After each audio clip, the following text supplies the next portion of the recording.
A atração a seguir é recomendada para todas as idades.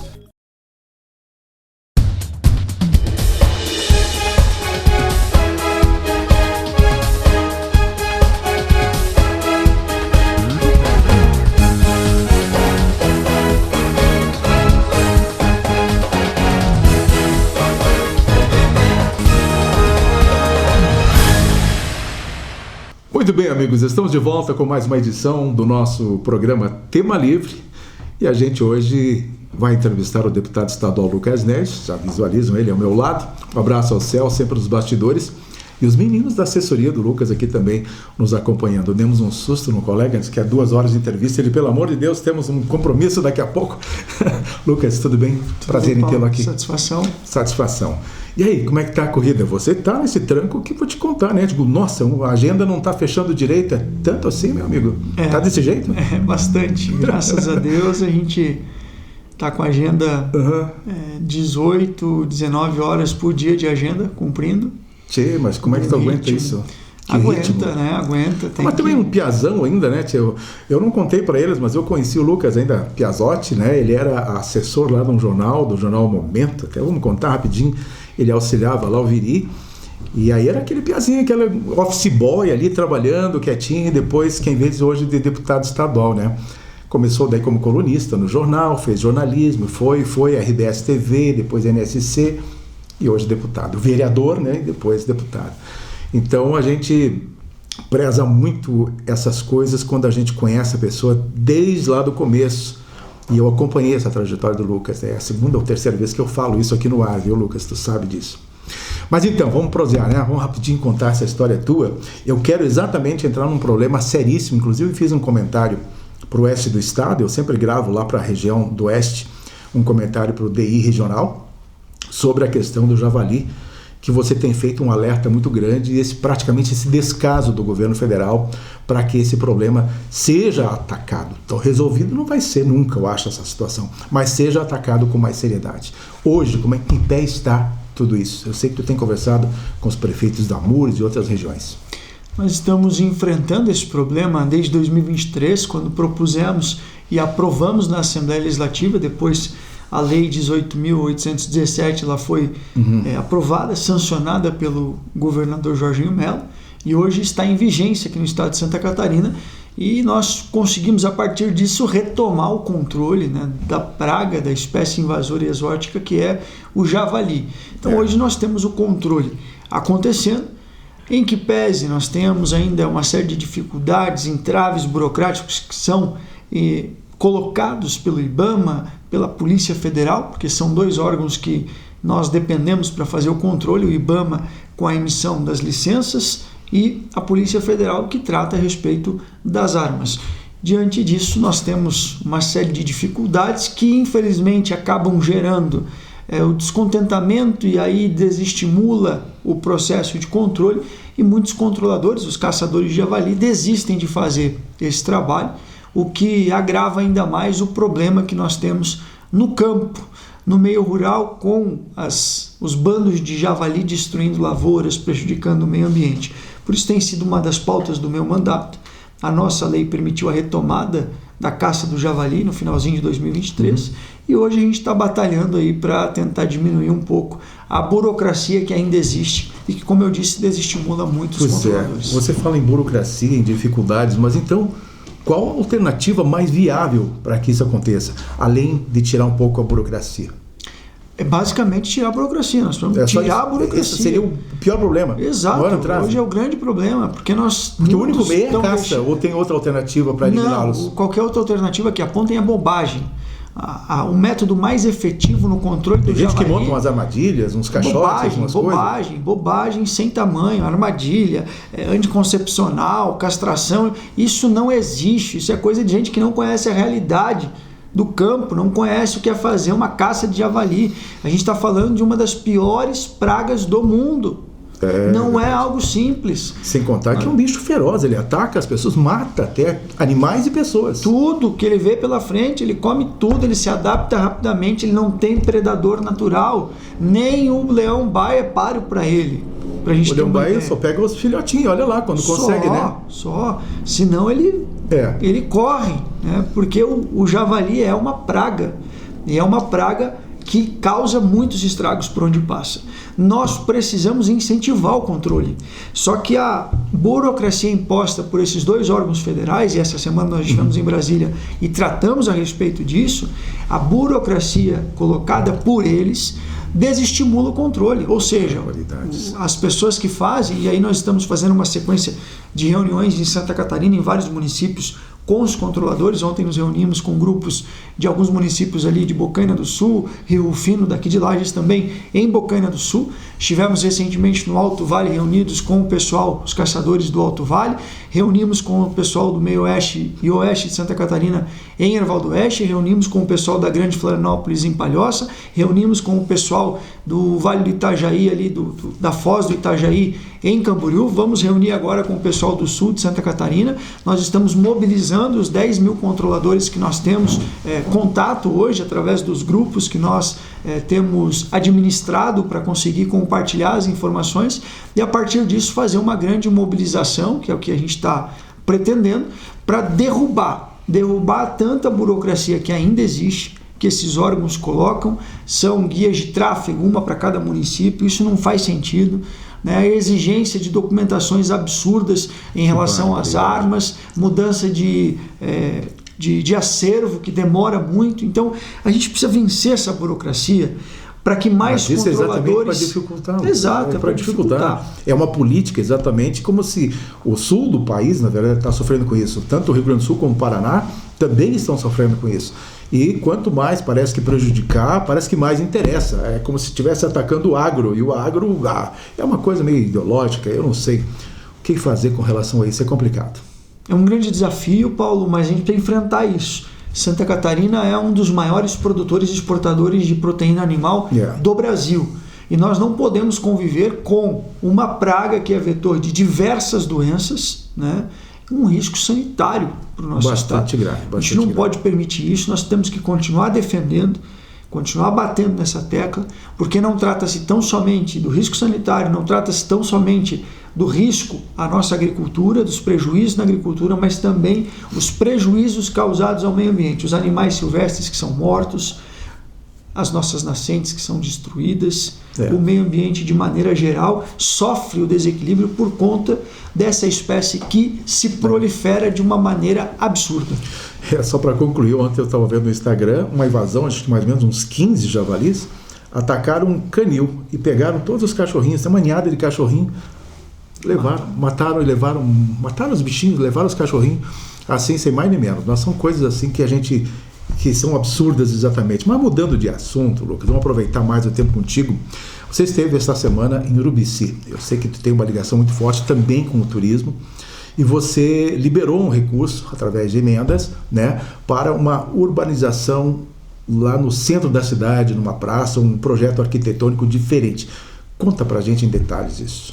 Isso é um projeto que a Prefeitura, juntamente com a Polserra, que tem 25 anos de representação do trade turístico de Urubici, elaboraram. Eu encomendei o projeto a eles, no sentido de que eu queria que a gente pudesse investir o recurso em um projeto estruturante, um projeto que fosse significativo, que realmente entrasse para a história de Urubici. Eu fiz esse desafio a eles no ano passado e eles disseram que me apresentariam algo que a gente pudesse fazer um encaminhamento de recurso e que realmente potencializasse a veia turística de Urubici.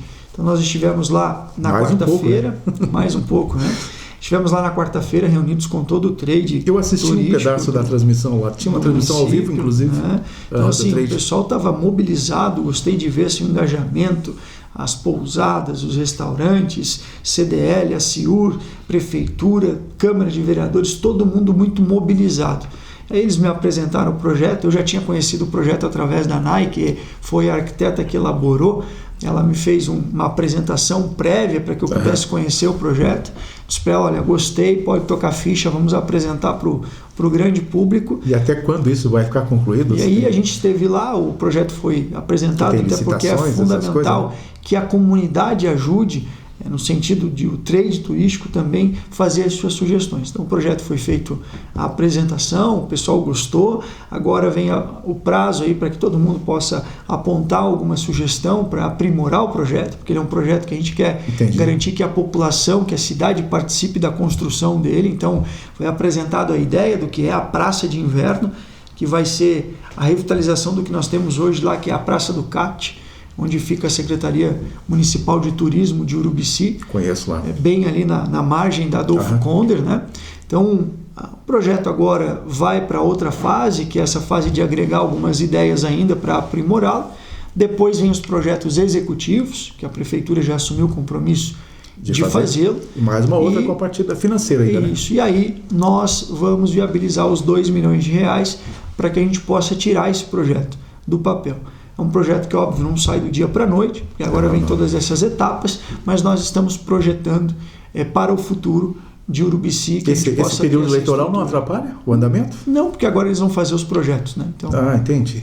Isso as coisas vão andando depois e até pelo menos esse ano você consegue já liberar esses recursos. Sim, a gente vai indicar os recursos no final do ano, assim que o projeto estiver todo concluído, para que no ano que vem, se Deus quiser, nós possamos ter as obras acontecendo em Urubici. Excelente. Antes de nós ir para o intervalo, ainda vamos começar o assunto da 282, Lucas. Esse foi outro comentário meu também que eu mandei para o Oeste, e a gente tem se preocupado, a gente repercute o que você tem feito, né, dando ênfase exatamente nessas necessidades. E agora, exatamente, teve um processo inicial que ainda não é o ideal. Como é que está hoje, então, o andamento de tudo? Os projetos para a construção das terceiras faixas estão prontos desde o mês passado e agora nós estamos insistindo com o Departamento Nacional de Infraestrutura para que sejam licitados. Os projetos executivos estão prontos. Algo que a gente vem batalhando há 3 anos, quando eu estive pela primeira vez. Você assumiu o mandato desse ano, nessa atual legislatura, e tu já brigou, né? Em 2023 nós fomos até o Ministério, em reunião com o ministro. Tu lembra?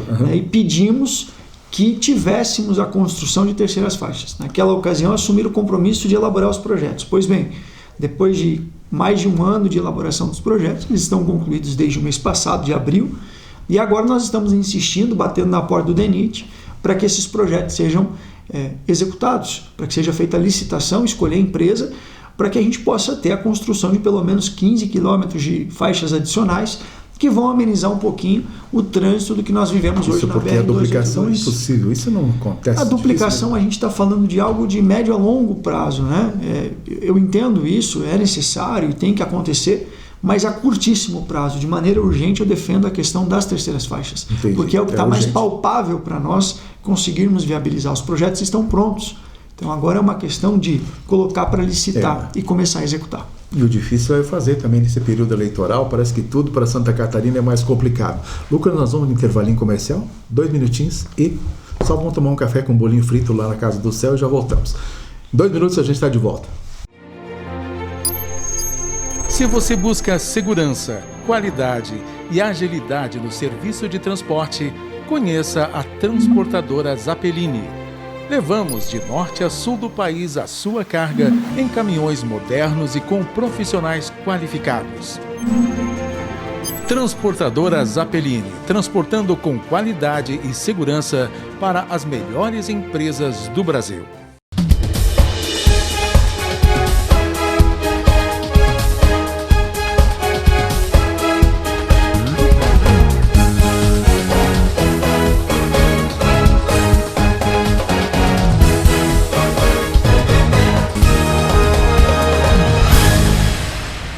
Muito bem, estamos de volta então com a segunda parte do nosso programa e essa conversa aí bem informal com o Lucas, nosso deputado estadual.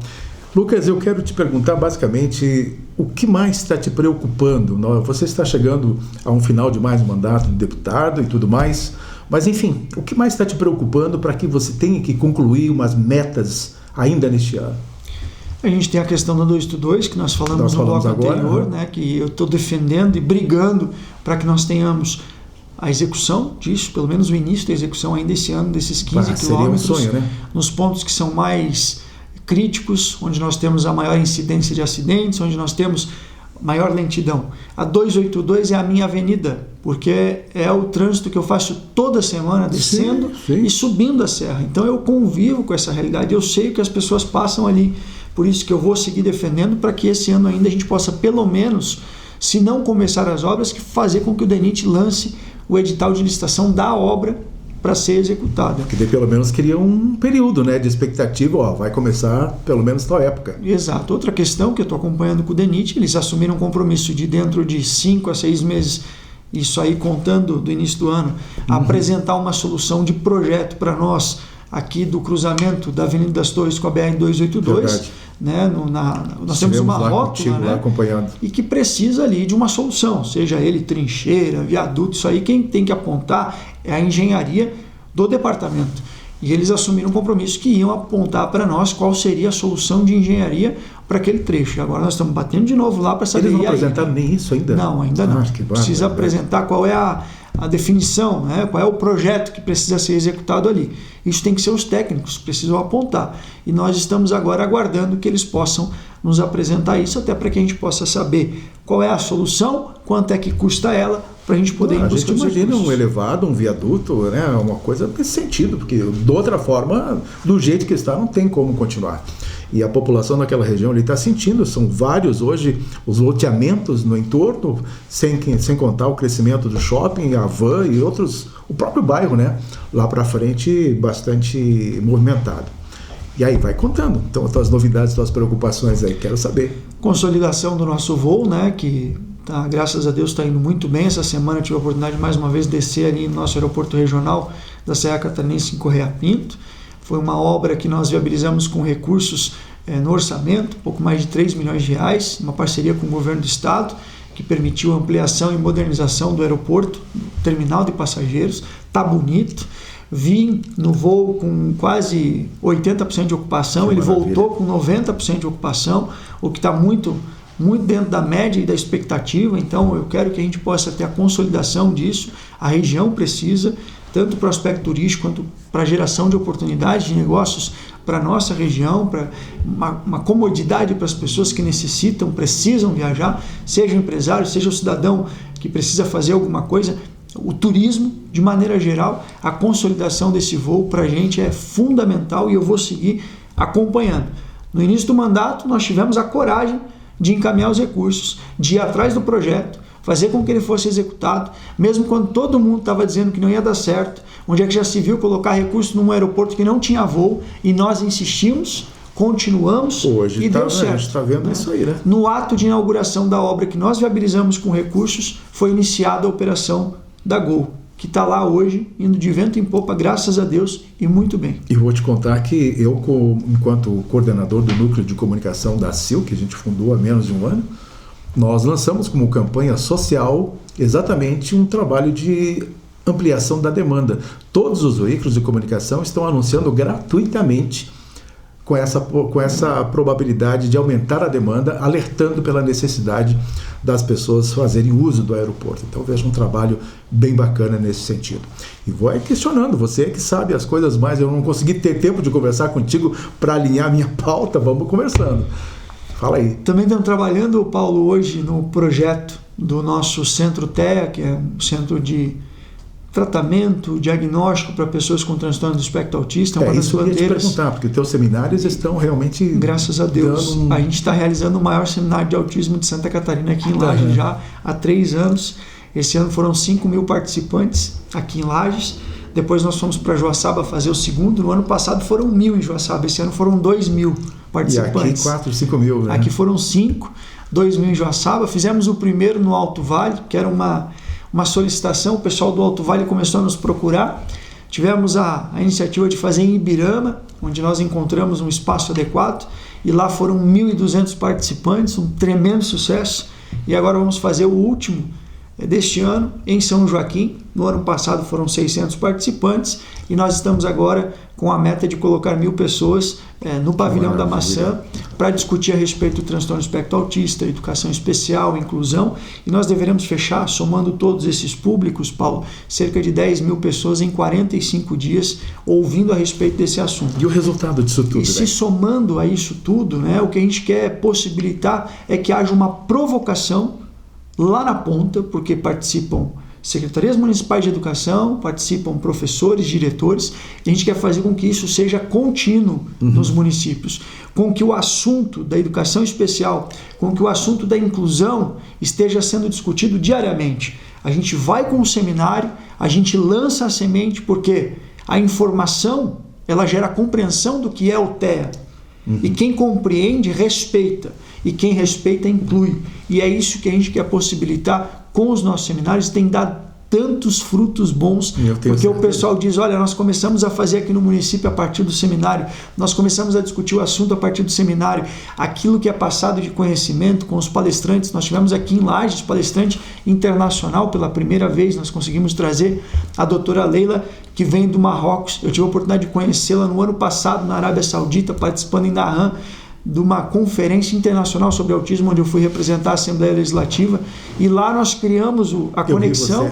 Eu trouxe ela para cá para participar, compartilhou informação. Você receber depois do profissional que manda mensagem para nós dizendo, olha, muito obrigado por terem feito esse evento que me ajudou no dia a dia a aprimorar o meu trabalho, fosse na clínica, porque nós estamos tratando de pessoas que atuam na saúde, fosse na assistência social ou na educação. E a partir disso tudo, Paulo, nós estamos fazendo o maior investimento que um deputado estadual já fez em educação especial no estado de Santa Catarina, porque grande parte dos nossos recursos estão indo para a Paz, para Amas, aqui para o nosso centro TEA, que vai ficar na antiga Sante, que a prefeitura está elaborando o projeto, já tem recurso na conta, cerca de 2 milhões que eu já viabilizei, e já avisei a prefeitura que se precisar, e vai precisar, eu vou mandar mais recursos. Eu estive agora em São Paulo captando as ideias e conhecendo os projetos que estão sendo feitos no Centro TEA Paulista, para que nós possamos fazer aqui também, implantar por aqui.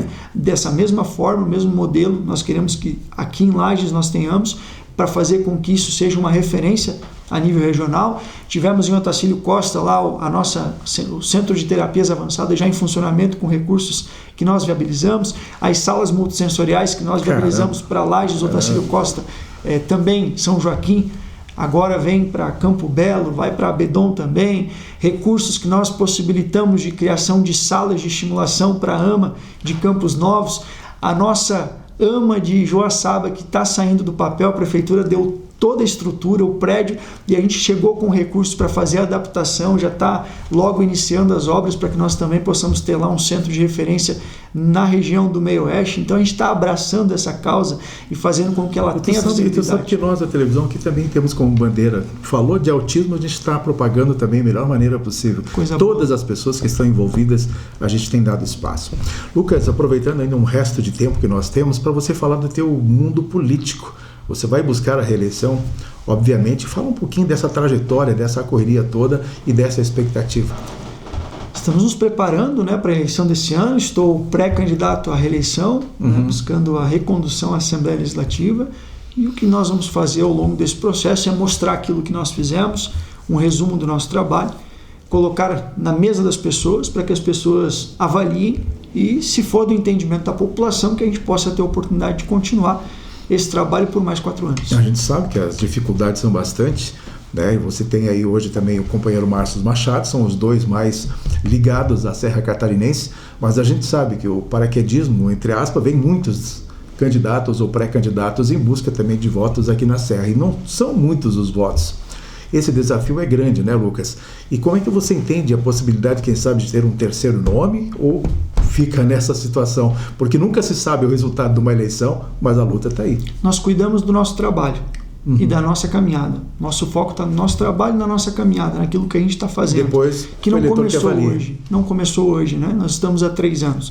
Primeiro que a gente foi para uma eleição de 2022 que ninguém acreditava. Verdade. Era só nós que acreditávamos. Né? Então, muita gente fazia chacota, dizia não vai dar certo, isso aí vai dar ruim, não vai fazer voto. Nós chegamos, tivemos uma eleição difícil para chegar, mas chegamos. Chegamos e nos dedicamos a trabalhar, e trabalhar muito. Hoje o nosso mandato está presente em 150 cidades de Santa Catarina, com base, com representação, com liderança. São 130 vereadores que estão conosco devidamente alinhados com o nosso mandato. Nós viabilizamos quase 100 milhões de reais em recursos para 120 municípios de Santa Catarina. O nosso mandato hoje está com as suas raízes na Serra Catarinense, mas também tem atendido o meio-oeste, também tem dado atenção ao Planalto Norte Catarinense, também tem dado atenção à Grande Florianópolis, né? Também tem dado atenção a vários municípios do oeste, extremo oeste, Alto Vale do Itajaí, que foi onde nós concentramos um pouco da nossa força. Então nós nos preparamos